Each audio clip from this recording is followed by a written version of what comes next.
Mbote na biso bisika nyonso boza kolanda biso awa toza na chaîne Obed Bumba TV.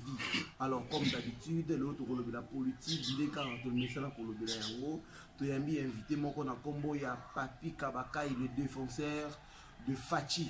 Alors à expliquer biso ndenge nini bango na UDPS bazali ko digérer ba makambo nyonso eza kolekana. Sans plus tarder, nous saluons tout le monde qui nous suit. Abonnez-vous massivement sur la chaîne Obed Bumba TV. Merci. Alors, bonjour, monsieur Papi Kabakai.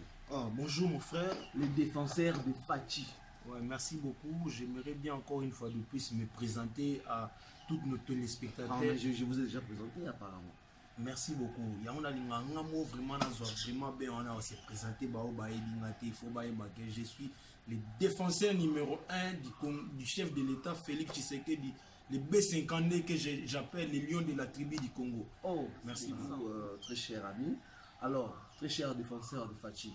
Les lots tout simplement pour au service information na ndenge bino bo digérer au kanga Vital Kamerhe. Merci beaucoup, monsieur le journaliste. J'aimerais bien rectifier d'abord question à Motuno Utiko Tunangai. D'abord, biso tokangi ndeko Vital Kamerhe. Vital Kamerhe le kangi si eza mibeko. Nul est au-dessus de la loi. Même le chef de l'État n'est pas au-dessus de la loi. Vital Kamerhe a mikanisa ki azali likolo mibeko. Ok, likolo mibeko, motoza likolo mibeko ezate. Même na Fachi beton na sia mibeko. Donc voilà pourquoi ngai na yo esengoni nina oyo tozala nango ya koyeba ndeko Vital Kamerhe kesika pasi. Non, eza mabe oyo ndeko Vital Kamerhe asali yango moni efuti ya mbula na mbula. Asali nini? Bon, pour l'instant, aza au moins prisonnier T. Mais aza au moins eloko couvrir sa présomption d'innocence. Donc on a beaucoup accusé que non ayiba qui tout ça non qui tenga pena ko zo quand même yozolo ba mais pasteur Gilles ya UDPS aloba ki aza moyibi. Mais oui, avec la justice na biso oyo toza nango lelo na kati ya mboka oyo ndeko Félix Tshisekedi on a benga le B50 azongisi justice nyonso na kati ya mboka. Voilà pourtant yango tozomona eloko nano esala te. Autrefois ezalaki batu bakoyiba ndenge wana mais batu ba tipaka yango moni na félicité. Yo olobi ke monsieur Vital Kamerhe aza moyibi te mais yo mo lobi boye batu basalaki ba détournement de fonds na ba. Y compris naïe. Mais c'est Vital Kamerhe, si je peux dire une chose, non, il faut pas retenir. Oui. Mais c'est Vital Kamerhe a fait des choses où tu jamais quoi admettre en gros. Na ba contribuable congolais, bambongo nyonso oyo ba contribuable congolais ba kotizaka po ete mboka kende liboso ya komona ndeko Vital Kamerhe. Azo sala makambo ya soni. Ani peuple congolais va souffrir plein d'années. Aujourd'hui, bozo ba mais c'est Vital Kamerhe ensemble en basoni. Mais jour il y a investiture, quand la bilombo de Boradora qui est. Non, kolobate que on adore que Dieu. Biso moko to adora qui était yo monage sika batu badora qui est. UDPS par rapport à ndenge ba kangi mais c'est Vital Kamerhe. UDPS aza content toté. Bon, UDPS pour autant dire ça d'abord il faut que peuple congolais en général. UDPS d'abord, on a citoyen congolais. Vous êtes une famille. Yango on a moni que to féliciter vraiment mokonza mboka état de droit la kaki biso na kata mboka. État de droit n'est pas Vital Kamerhe. Yango yo to moni bino bo moni ga ndeko Vital Kamerhe. Est-ce que combien de personnes ba sous résidence civile na bo ça va publier ba kombo na. Combien de tanga kombo? Na tangelo kombo mais sensingi azawa. Na makala asala gini yo moko luka ofouiller na le passé yo êtes journaliste d'investigation non on a la pression vous êtes journaliste d'investigation ça va investigation oye baso mais c'est singa za wapi même susu wana siko voir même na cordon lobo oh lelo azali bana azalaki directement azali makasho bonga ko ganga na époque papa Tshisekedi na époque wana ba crime wana nyonso bato na boboso na bango non yango na yuto ebisa muto mona sali crime ezaka kana ni Vital Kamerhe Tshisekedi azana temps justice ya mboka pour vous informer justice ezongi kitoko IDPS azali kola mibeko te et le président de la République n'est pas procureur général n'est pas l'auditeur aza magistrat le président et le le garant des bons fonctionnements de l'État, le président de la République ne peut pas aller fouiner à des choses passées. Et ça travaille à justice, il faut que tina makambo et les kakala na batu nyonso o baebi bazwaki biloko à l'État tangu yango yo o nyonso ayibaki mbongo à l'État. Il y a besoin de Sambongo, on a pas justice et Kangayo. Au chef de l'État, Kangingaï. Au Félix Kangingaï. Mais c'est Papi Kabakaï, le défenseur de Fatih. Ouais. Ce n'est pas parce que, bon, après Nagike, M. Vital Kamerhe Yender, vous êtes président en 2023. La raison pour laquelle vous créez les dossiers, ce n'est pas ça? Non. Bisoto créé le dossier. C'est clair, dossier, ça mais justice n'est pas pourquoi le dire? Parce que nous avons vu hier. UDPS, voire même les lots qu'on a informé, on a vu des gens à INC, Bazala qui est vraiment en entretien à Mokonzamboka, et puis Zoa l'image est circulée qui n'alanda qui on attend. Zoa langage n'a pas très bien, Batunio surtout à INC, Bakenokta na Mokonzamboka, et ils ont dit, Baye Kumona Mokonzamboka Pona. Makambu etali cash mais makambu etali justice bangomo balobaki justice à sala musala chef de l'état peut alobaki justice à sala musala qu'est-ce que le chef de l'état a attend abandoko loba que Bimisa Kamerhe non aza procureur aza chef de l'état à s'occuper na makambu oyo c'est important. Bon, c'est important pour quand Vital Kamerhe comme directeur de cabinet de chef de l'état que vous soyez directement pour que les naïe mbalamo qu'on a prison makala et vous pour les membres de l'UDPS. Le militant de l'UDPS, les combattants de l'UDPS, c'est une joie pour vous. Mokonzamboka akangi Vital Kamerhe tezami na lozongi si les sous. Oui, Vital Kamerhe a été interpellé par la loi. Nul est au-dessus de la loi. Vital Kamerhe a été interpellé par rapport à ses actes. Oh, sali yango donc yebisangaye. Pona zonga, est-ce que oui que Vital Kamerhe a commis là je crois ministre oyo je crois que Azapé sous la makala, comme la caille. Oui. Assigné pour 10 millions à Kissi, oh, il fallait Basumba. Est-ce que vous avez l'isole à Kissi, on a bêta? Non, c'est Vital Kamerhe qui était au-dessus à Babylone. Il se faisait quoi? Car on a place à mon oui, je suis trop sûr même. Lucas Fouino, journaliste à l'investigation. Vital Kamerhe, ils ont sonné. Il y a des gens qui ont souffert, Mokonzamboka ont voyagé, ont risqué, liwa la crash. Mais pour nous,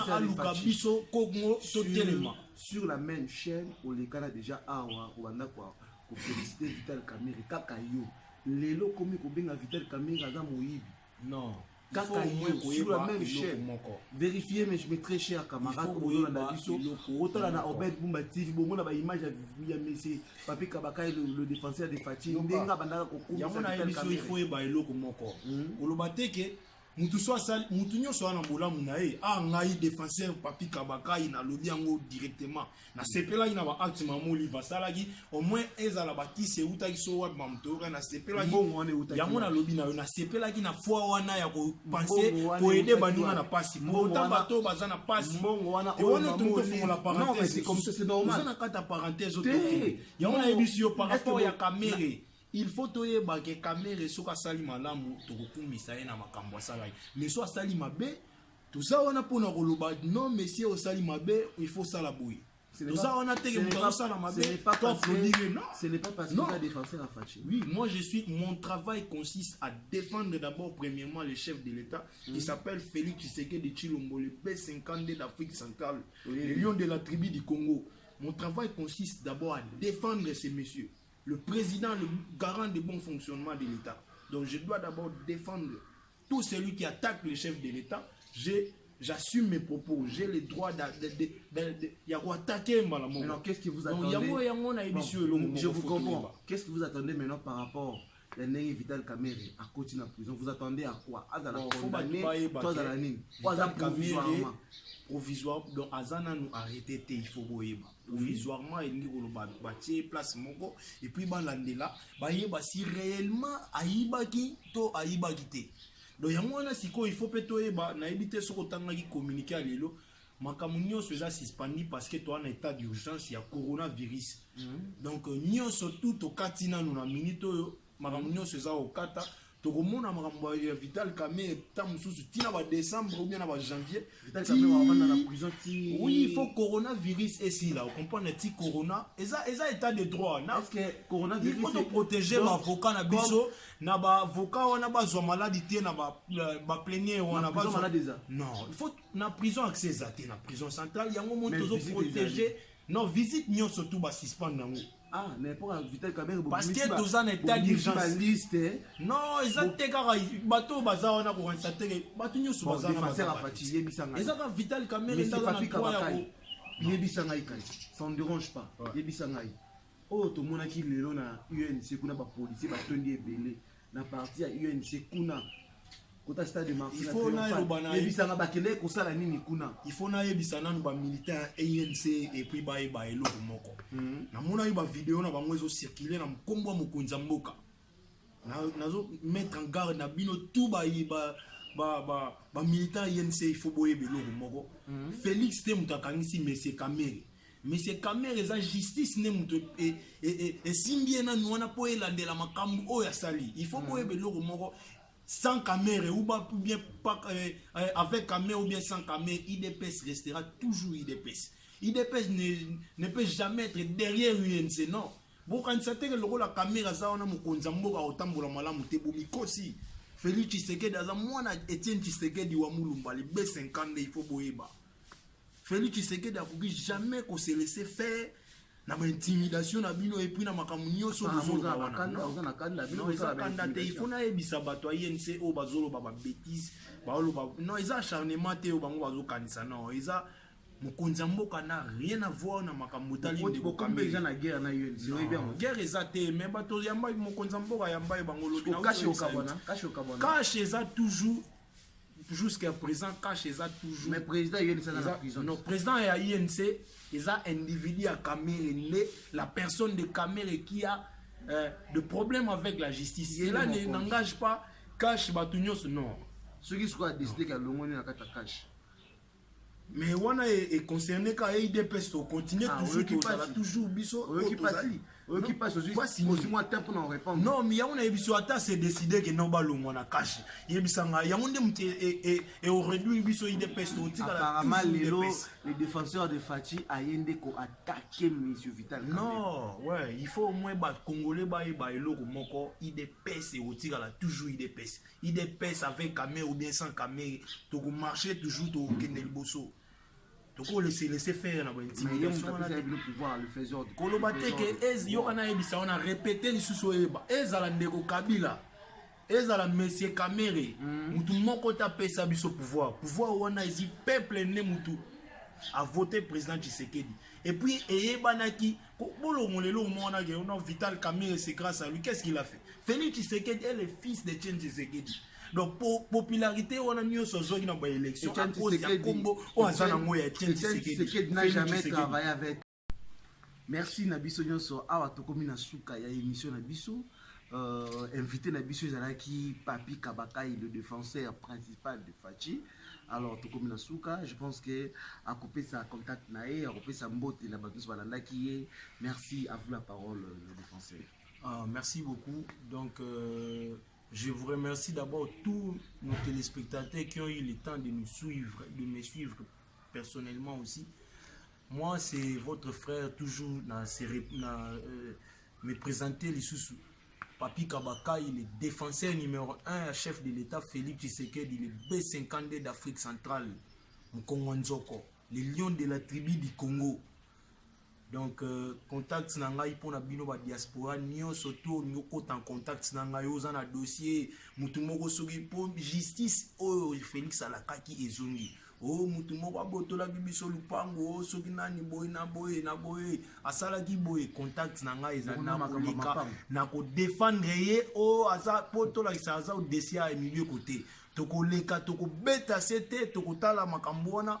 Et puis justice à solo o mokonza mboka a restauré na kata mboka et ko kata likambona contact na ngezali plus 243 82 45 34 364 plus 243 82 45 34 364 wana WhatsApp na ngai contact na nga direct benga ngai komela ngai partout boza kolanda nga na ngonga oyo na ko défendre bino lisusu po na zape défenseur ba opprimé bato oyo babuaka bato basundola bato babengana bato osala ngote la kina na ko défendre bino na pesi numéro pona bato apoto te pona mutu nyonso to azolanda ngai oyo aza na problème avec justice oyo mokonzi moko boye oyo amikanisaki aza likolo ya mibeko akomangi lokola nzambe akomomona bato bakomi pamba tokotanga kombo na ye puis bakonzi ya mboka bakoyoka biso kombo na ye bakoyoka kombo na ye epai bakokata likambo na ye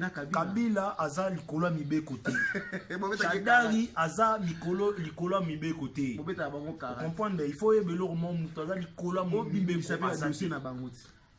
Je crois que je vous remercie parce que naza porte-parole à M. Chadarité et puis naza porte-parole à M. Kabila. Mon travail consiste à défendre le chef de l'État et défendre toute l'IDPS entière, défendre ma condition sur toi parti. Et je remercie tout le monde. Merci beaucoup.